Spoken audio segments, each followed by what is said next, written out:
Ini Kemal amplifikasinya 1, ada 15. Oke, indikasi sama dengan 4 kuning, 11 merah. Oke, berarti kan enggak terlalu parah nih, ya. Merahnya masih lebih banyak dibandingkan yang kuning. Ini si Sensen ya, Jonathan ya. Amplifikasinya 12. Semua ibu-ibu yang amplifikasi, "Oh, punyamu 12." Ya, merahnya 7, kuningnya 7, hijaunya 14. Hijau nggak dihitung, Bu. Hijau itu jawabannya, masalahnya ya. Dan untuk mengatasi undermetanus gimana? Undermetanus itu salah satunya alergi.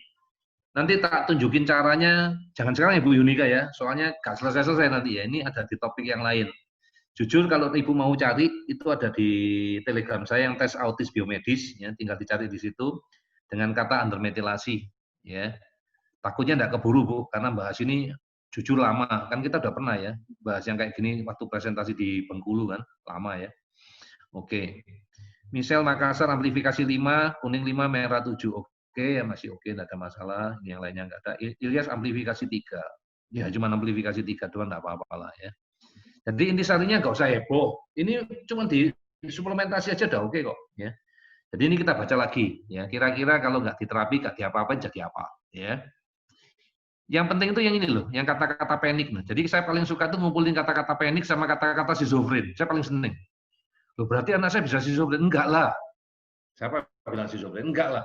Perilakunya seperti itu bisa. Contoh, zaman saya sekolah ya, zaman saya masih sekolah ya, di kedokteran itu, saya hampir nggak pernah ketemu anak autis dewasa. Kenapa? Karena mereka berakhirnya itu di 2 tempat. Kalau nggak di Pasungan, ya berakhirnya di rumah sakit jiwa. Karena ya dianggap perilakunya itu sudah kayak orang zizo. Ya, waktu itu kan ya edukasinya juga jelek ya. Jadi kita nggak tahu.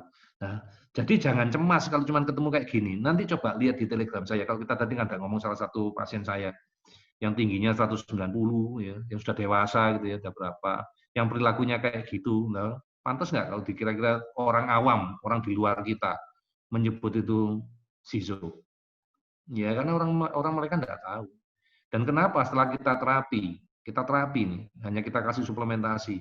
Nanti ada salah satu case ya, kalau Bapak Ibu mau baca ya, kalau aku boleh sebut namanya si Sedi, itu diterapi 1 tahun, sekarang sudah like normal. Ya, di suplementasi sudah like normal. Nah, apakah itu boleh dibilang zizo? Hati-hati ngambil kesimpulan. Sudah gak minum obat penenang lagi. Apakah pasien zizo? Hati-hati. Karena yang saya temukan ini banyak yang misdiagnose, salah diagnose. Orang alergi dibilang yang lain. Ya nanti ada ceritanya. Ini paniknya 2. Berarti kurang lebih saya sudah mulai curiga. Ini saya belum pernah ketemu Farel. Belum pernah saya ketemu Farel. Ya, ini berarti perilakunya masih problem mana ini. Ya, tanpa melihat ateknya, ini kurang lebih perilakunya masih problem. Oke, kita lihat gen berikutnya. Ini resiko kekurangan vitamin B12. Oke. Ini resiko dia untuk jadi kanker. Oke.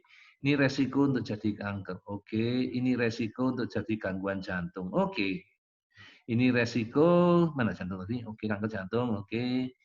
Ini resiko untuk terjadi hipertensi. Ini resiko untuk jadi orang diabetes. Ini pasti orang alergi. Positif. Jadi kalau Bapak Ibu ketemu, setelah Bapak Ibu baca satu-satu, ketemu tulisan diabetik, ketemu tulisan rheumatoid arthritis, itu pasti penanda alergi. Alergi gula, alergi karbohidrat. Itu jawaban pasti. Nah, saya bisa cerita ini ya, kalau diizinkan cerita sedikit ya. Kenapa diabetes itu gak ada yang sembuh di Indonesia? Ya di dunia lah. Jangan ngomong cuma di Indonesia, di dunia lah.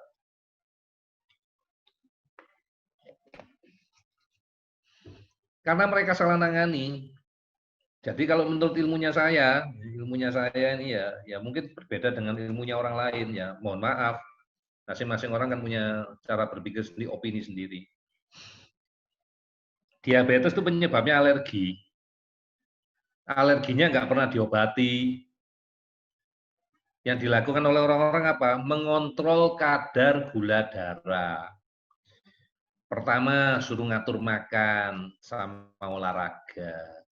Sudah teratur diikuti, nambah. Jadi pakai 1 obat. Sudah masih teratur, nambah 2 obat, 3 obat, sampai akhirnya insulin, sampai akhirnya dipanggil Tuhan. Jadi sampai dipanggil Tuhan itu isinya cuma mengontrol kadar gula darah yang menurut saya gagal. Nah, kenapa kok saya ngomong alergi? Bapak Ibu pernah nggak bersin-bersin hidung mampet pagi hari? Ini pasti Bapak Ibu yang sudah sering ikut seminar saya itu bosen. Ya topiknya sebenarnya cuma ini doang kok, nggak ada yang aneh-aneh, nggak ada yang baru. Cuma dikerjakan nggak sama Bapak Ibu, gitu loh. Jadi balik ke topik tadi. Pernah nggak hidung mampet, bersin-bersin pagi hari?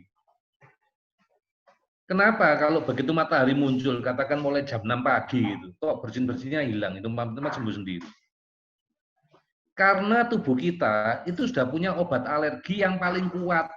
Tubuh kita itu sudah punya kemampuan untuk self healing. Tubuh kita punya yang namanya epinefrin, itu obat alergi paling kuat, Bapak Ibu. Jadi kalau di UGD ada orang alergi yang katakan hampir dipanggil Tuhan itu, wah suntik epinefrin, bangun. Jadi itu sudah dipercaya obat yang paling kuat. Ya. Tubuh kita memproduksi itu. Ya, ini ada jawaban lagi ya. Punya Naswan, amplifikasi 6, kuning, 7 merah. Oke, ini udah dibahas lah ya. Depan Bapak Ibu udah dijelaskan ya, cara bacanya cuma kayak gitu doang, dan cara ngatasinya juga sudah dijawab ya, nggak ada masalah. Kasih itu. Ya. Nah, ceritanya begini Bapak Ibu. Waktu Bapak Ibu alergi, tubuhnya Bapak Ibu itu pasti akan mengeluarkan obatnya untuk melakukan terapi. Untuk mengobati Bapak Ibu. Yang diproduksi adalah epinefrin atau adrenalin.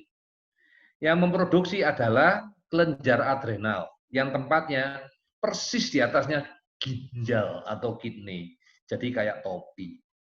Itu yang mengerjakannya di situ. Kalau seandainya menang, epinefrinnya menang, ya gejala alerginya sembuh. Nggak muncul, Bapak Ibu. Selesai.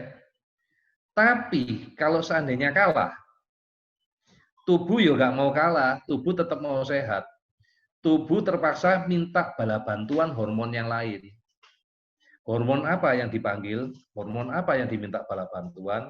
Hormon kortison. Jadi kalau Bapak Ibu masih ingat ya, kalau ke dokter atau pilek atau alergi gak sembuh-sembuh, selain dikasih antihistamin atau anti alergi, Bapak Ibu dikasih kortison, prednison lah, dexamethasone lah. Nah itulah sama. Dan tubuh juga pakai kortison. Sekarang kortison bareng sama epinefrin bekerja mengatasi alerginya Bapak Ibu. Anggap menang. Alerginya kalah. Beres kan masalah? Enggak, jadi masalah baru. Karena kortison akan menstimulasi pankreas untuk memproduksi insulin. Insulin diproduksi, insulin keluar, masuk ke dalam darah. Kerjanya insulin menurunkan kadar gula darah, padahal kadar gula darahnya normal, diturunkan. Nah, kalau kadar gula darah normal, dibiarkan turun, orangnya bisa koma, hipoglikemi. Kira-kira mau nggak tubuhnya jadi koma? Nggak mau. Makanya orang-orang stres, orang-orang diabetes, makan melulu. Kenapa makan melulu? Kortisonnya keluar, hormon stres itu hormon kortison, kortisonnya keluar, insulinnya keluar, hipoglikemi. Itu loh jawabannya paling sederhana. Yang tidak pernah dia. Makanya kalau ketemu kalimat ini seneng. Balik lagi, sebetulnya sebelum ceritanya kortison itu, kita ngomong tentang epinefrin. Nah, epinefrin ini beredarnya kan ke seluruh tubuh. Keluarnya kan tergantung alerginya. Apalagi kalau ngomong alergi karbohidrat. Berapa banyak anak kita makan? Nggak ada berhentinya. Sehari berapa kali makan? Belum cemilannya. Bayangkan makannya kayak apa? Otomatis kan produksi epinefrin itu terus-terusan. Supaya nggak muncul alergi lah, beredar ke seluruh tubuh. Kebayang nggak kalau kadar epinefrinnya itu tinggi, itu kan juga sampai ke otak. Nah di otak, epinefrin itu membutuhkan rasa apa? Flight or fight, kabur atau berantem. Anaknya jadi paranoid, jadi takut-takut. Kadang-kadang merasa jadi bisa melihat sesuatu yang mestinya nggak kelihatan. Orang-orang bilang, dok, ini indigo bukan dok. Itu enggak, belum tentu itu. Jangan-jangan epinefrinnya ketinggian. Nah, kalau kita selidiki dari mana? Ya karena dari alergi. Gitu loh dasarnya. Jadi, semua hal kalau kita bisa jelaskan dengan sederhana dan kita atasin, ya masalahnya kecil, nggak ada problem macam-macam. Ya. Jadi ketemu diabetes gini, ini pasti orang alergi lah jawabannya. Berikutnya kita baca lagi lah ya, sudah dijelasin alergi. Neural tube defect, biasalah ya, tidak ada masalah. Gangguan kromosom oke lah, ya, ini folikular lipoma. Jadi kalau kita baca di sini, ini nggak ada cerita apa-apa nih. Nggak ngomongin autis, nggak ngomongin macam-macam, ya ngomongin penyakit resiko, kalau kamu biarkan bisa jadi kanker lah, bisa jadi hipertensi lah ya. Mungkin di keluargamu sudah ada hipertensi, mungkin orang tuamu, mungkin kamu sendiri yang hipertensi. Ya kan nggak apa-apa kalau gen itu juga ada di anak mungkin hipertensi, ya. No problem. Nah, ini caranya kita membaca, ya. Ini nggak ada masalah. Jadi ini sudah kita bahas, oke, sudah kita tahu. Justru yang kita cari tadi, ada nggak gen autism? Nggak ada, di contoh saya nggak ada gen autis. Sehingga orang nanya, memangnya ada atau gen autis tadi? Ada. Ada, mau dikasih contoh? Nah, mau dikasih contoh ya saya kasih contoh. Ya, oke. Ini contoh pasien saya yang lain, bukan yang tadi. Saya suka ngasih kodenya warna, karena saya orang visual, sehingga saya kalau lihat warna itu saya lebih cepat, lebih ngerti. Ya. Jadi kalau yang ada hubungan gen yang ada hubungannya sama autis, sebentar. Oke, ada yang keluar masuk ya. Itu saya kasih warna biru. Ya. Jadi langsung kelihatan nih. Ini gen apa namanya HCY ini punya resiko untuk terjadinya autism. Ini kalau kita bilang juga ada resiko terjadinya autism. Ini ada juga resiko terjadinya autism. Beda kan sama pasien yang tadi? Nah, kan lucu ya. Kalau hasilnya aja kayak gini, yang ini aja enggak heboh, yang kata tadi itu malah membuat iri yang lain ya. Kalau bisa anakku yang seperti itu dok yang enggak muncul gen-gen autisnya gini. Tenang, semua ini bisa hilang. Ini bukan permanen, ini tidak abadi. Tidak abadi, ya bisa hilang. Ini loh, yang tadi aku ngomong tentang panik, termasuk tulisan schizofren ada di sini. Nah, ya. Nah ini tentang penyakit-penyakitnya tadi. Jadi ada di tes itu ya, ada yang keluarnya tadi ya, alhamdulillah ya Farel gak ada gen autisnya ya. Walaupun cuma 1%, walaupun amplifikasinya katakan misalnya 1, walaupun katakan kuningnya lebih banyak dibandingkan merah, kan alhamdulillah tidak ada autism. Benar nggak Bapak Ibu? Ya, sudah bersyukur. Nah, sekarang kita lanjutkan pertanyaan. Kalau seandainya yang kita ketemu seperti ini, apakah gen jelek ini bisa hilang, dok? Nggak usah ngomong autis dah. Tadi ada hipertensi, ada kanker. Kan saya takut dok, anak saya besok kayak bisa hilang. Karena tadi itu cuma faktor resiko kalau nggak kamu benerin. Kayak ceritanya tadi kalsium tadi loh. Kalau kalsiumnya nggak dibenerin ya jadi osteoporosis. Nah tinggal kamu benerin kan masalahnya kan selesai kalau dibenerin. Ini salah satu contoh pasien saya. Saya tutup namanya sebagian karena saya nggak mau nanti Bapak Ibu punya prasangka, ini pasien yang lain. Jadi sebelah namanya saya kasih, nama utamanya saya tutup. Ini tanggal periksanya dia pertama kali sama saya 15 September 2018.